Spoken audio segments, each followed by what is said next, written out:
Assalamualaikum warahmatullahi wabarakatuh. Perkenalkan, nama saya Johar Mahnun, NIM 11201003. Tujuan saya membuat video ini untuk memenuhi tugas mata kuliah Sejarah Peradilan Islam dengan tema Saatnya yang Muda Bicara Sejarah. Di sini saya akan mencoba menjelaskan sejarah peradilan pada masa Rasulullah hingga Turki Utsmani. Pertama, peradilan pada masa Rasulullah. Peradilan pada masa Rasulullah dilakukan langsung olehnya. Beliau melakukannya atas dasar perintah Allah Subhanahu wa taala sebagai zat yang paling berhak menghukum manusia. Karena pada hakikatnya menetapkan hukum itu adalah hak Allah Subhanahu wa taala sebagai mana dijelaskan dalam firman-Nya yang terdapat pada surat Al-An'am ayat 57.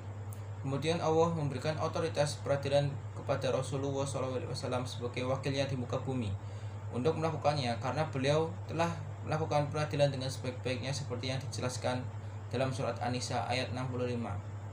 Rasulullah di sini sebagai hakim di samping fungsi-fungsi lainnya baik sebagai hakim tingkat pertama dan terakhir maupun sebagai hakim tingkat tinggi. Untuk yang disebut terakhir, jadi bila ada perkara yang diputus oleh sahabat kemudian ditolak oleh pihak yang berperkara. Dalam mengenai perkara, Rasulullah selalu berusaha mendengar keterangan dari kedua belah pihak. Rasulullah tidak akan menetapkan keputusannya sebelum mendengar kedua belah pihak. Rasulullah kemudian memutuskan berdasarkan pertimbangan dan hukum Allah. Di sini perlu ditegaskan bahwa apa yang diputuskan Rasulullah semata-mata berdasarkan lahirnya perkara atau berdasarkan bukti-bukti yang dikemukakan dalam persidangan. Kedua, peradilan pada masa Khulafaur Rasyidin.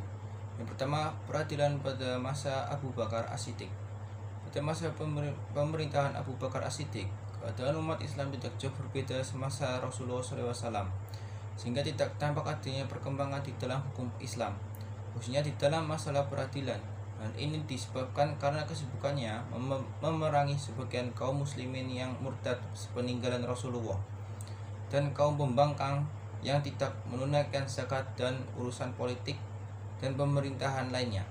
Di samping belum meluasnya Islam pada masa itu, dalam masalah peradilan, Abu Bakar mengikuti jejak Rasulullah, yakni ia sendirilah yang memutuskan hukum di antara umat Islam di Madinah. Pada masa pemerintahan Abu Bakar, belum ada pemisahan antara tiga kekuatan, yaitu kuat al-syariah atau legislatif, kuat al-qadiyah yudikatif, dan kuat al-tanfiziyah eksekutif. Dalam memutuskan perkara, Abu Bakar memperhatikan Al-Quran, Al-Hadis, dan bertanya kepada ahli ilmu hadis dan ijma'.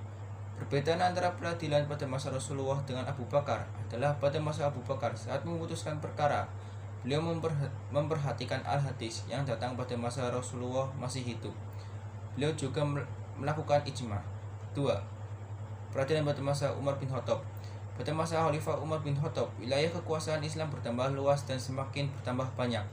Di masa ini terjadi pemisahan kekuasaan eksekutif dan yudikatif. Atas hal ini, maka Umar mengangkat beberapa orang sebagai hakim. Contohnya, Khalifah Umar mengangkat Abu Darda sebagai hakim di Madinah, Syurai sebagai hakim di Basrah, Utsman bin Qais bin Abil As di Mesir. Umar mengangkat pejabat-pejabat qadhi dengan membatasi wewenang mereka, khususnya tentang penyelesaian sengketa harta benda, urusan perdata, tetapi perkara-perkara jinayah atau pidana yang menyangkut hukum kisos atau had-had maka ditangani khalifah dan penguasa-penguasa daerah. Pada masa Umar, mulanya qadhi daerah ditunjuk langsung oleh khalifah, dikirim dari pusat ke daerah. Jika tidak, maka Umar mengutus gubernur untuk mengangkat qadhi. Pada masa ini, pembinaan penyelenggaraan peradilan mendapat perhatian besar. Contohnya adalah adanya sebuah surat yang memuat beberapa petunjuk Umar kepada salah seorang qadhinya, yaitu Abu Musa al-Asy'ari, dalam menyelenggarakan tugas peradilan. Petunjuk tersebut dikenal dengan Risalatun Qadha Umar bin Khattab, yang hingga sekarang ini masih dipandang sebagai prinsip-prinsip penyelenggaraan kekuasaan peradilan. Perbedaan antara masa Abu Bakar dengan Umar adalah yang pertama, pada masa Umar, kekuasaan Islam bertambah luas sehingga Umar mengangkat para qadhi atau hakim pada setiap daerah. Yang kedua, terjadinya pemisahan kekuasaan eksekutif dan yudikatif. Yang ketiga, Umar membuat surat yang berisi beberapa petunjuk dalam menyelenggarakan tugas peradilan. Ketiga hal ini yang tidak ada terjadi pada masa Abu Bakar. Yang ketiga, peradilan pada masa Utsman bin Affan. Pada masa Utsman inilah peradilan dilaksanakan dalam suatu gedung tertentu. Khalifah Utsman mengikuti langkah yang ditempuh oleh Khalifah Umar dalam hal-hal pemilihan qadhi. Dan begitu pula beliau selalu menyandarkan keputusannya pada Al-Quran dan Sunnah.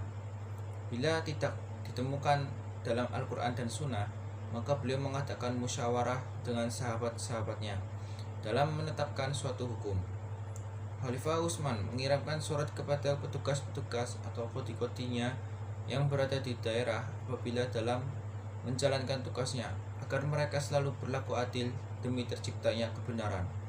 Perbedaan antara peradilan pada masa Utsman dengan Umar adalah pada masa ini tidak jauh berbeda dengan masa Umar. Yang membedakannya yaitu pada masa Utsman peradilan dilaksanakan dalam gedung tertentu.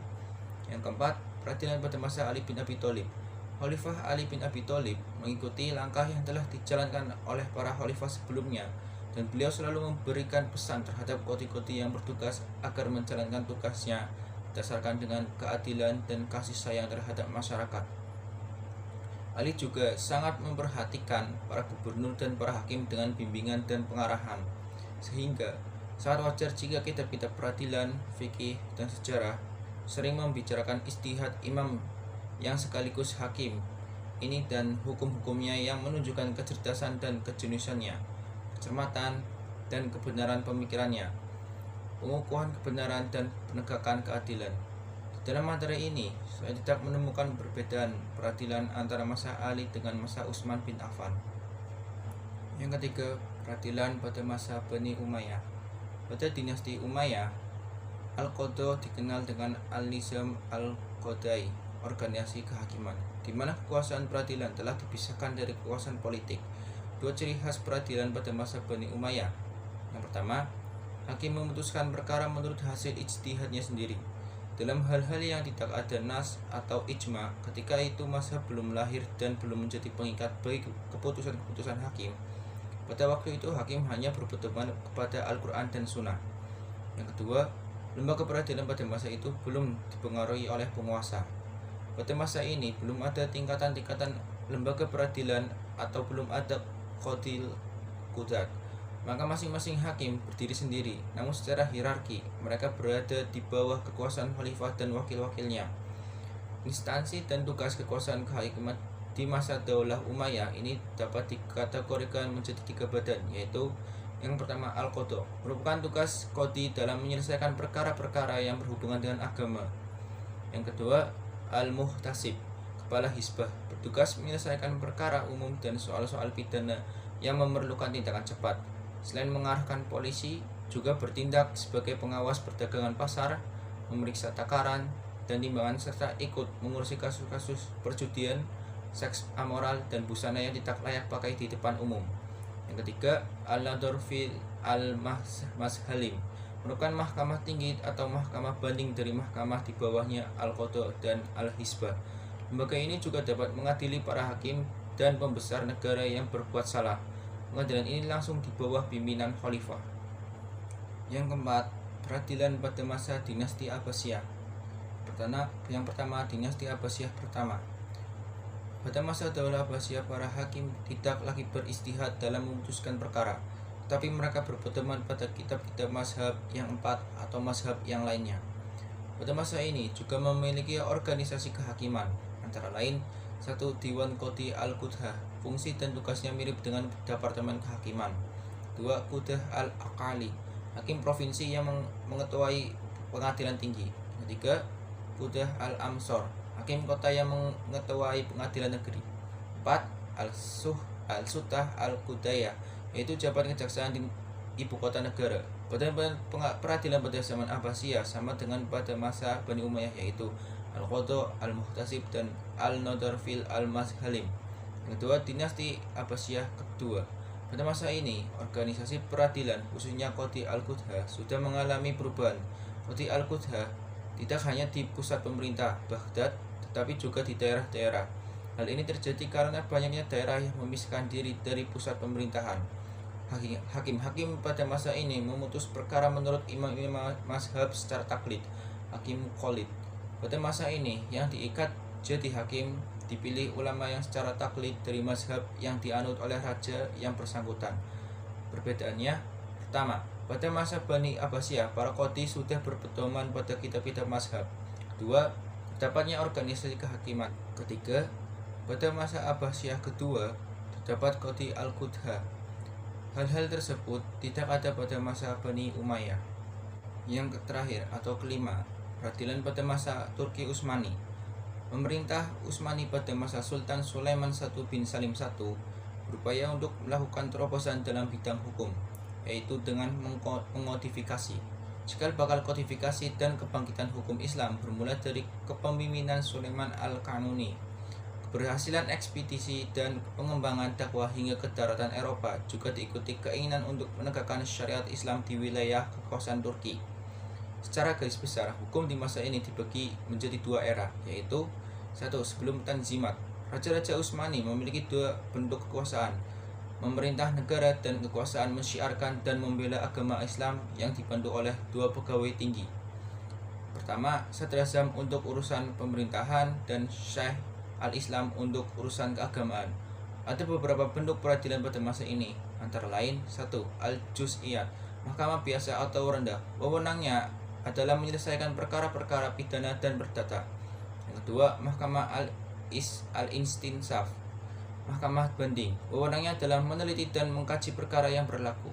3. Mahkamah al-Tamyiz atau al-Naqd wal Ibram, mahkamah tinggi. Wewenangnya adalah mencatat para qadhi yang terbukti melakukan kesalahan dalam menetapkan hukum. Yang keempat, mahkamah al-Istinaf al-Ulia, mahkamah agung. Wewenangnya ini langsung di bawah penguasa sultan. Walaupun sudah ada lembaga peradilan pada masa ini, namun dalam praktiknya belum berjalan secara maksimal karena intervensi pihak pemerintah begitu kuat. 2. Setelah Tanzimat, pada akhir periode Turki Utsmani, persoalan peradilan semakin banyak dan pelik. Sumber hukum yang dipegang pun tidak hanya sebatas syariat Islam, tetapi diambil dari hukum Barat atau Eropa. Dalam lembaga peradilan pun sudah banyak perubahan. Pada masa itu sudah ada mahkamah biasa, banding, dan mahkamah agung. Dengan demikian, kodok pada masa ini sudah beragam. Dan ini merupakan pembaharuan yang dicapai pada periode sebelum dan sesudah Tanzimat. Perbedaan antara masa Bani Abbasiyah dengan Turki Utsmani adalah pada masa Utsmani sudah ada upaya pengkodifikasikan hukum Islam. Kedua, pada masa setelah Tanzimat, sumber hukum terdapat campur tangan dari hukum Barat. Sekian materi yang dapat saya sampaikan. Semoga materi yang sedikit ini dapat bermanfaat bagi yang menonton atau mendengarkannya. Terima kasih. Assalamualaikum warahmatullahi wabarakatuh.